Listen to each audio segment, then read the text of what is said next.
Now that is an interesting question, and the heavy rains don't come round that often, so many people might not notice what had happened before the heavy rain.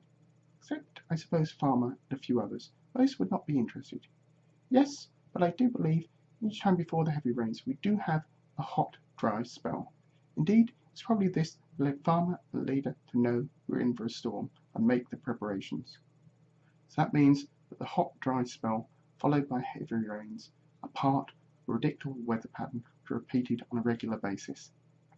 In order to find out what caused the death of the creatures, which then in turn caused the smell, I'm looking for something which happened only once or happened bigger or more substantially than before. Seems every time I think I found a possible solution, all the things have happened before. Well, it does seem you have your problems then, young man, responded Weaver, unusually for the Forsaken not addressing him by name. However, I can say this, though the dry period we got before the rains happens each time, this time the dry period went on for longer than was normal, or as far as anyone alive at the time could remember. And also the rains that came after were heavier than before. They didn't last as long. I hope maybe that this can help you out of your difficulty. It's possibly that may have had some effect, replied, talking through his thoughts out loud with Weaver.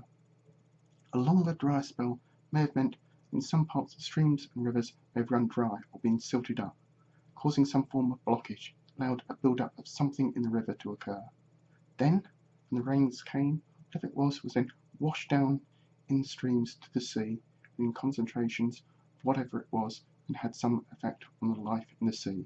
Then as a result of that concentration, everything died, and then the Forsaken smelled the death of the animals. Congratulations, young man. Seems you have solved your puzzle. Now what you need to do is find out what it was that was washed down and stop it from happening again, and then everything can be happy. It does seem that way, doesn't it?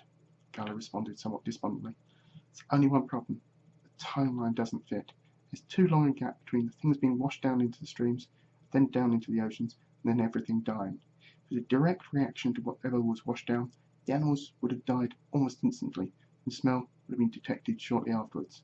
Even if it was something lower down in the food chain, the reaction would have happened very quickly.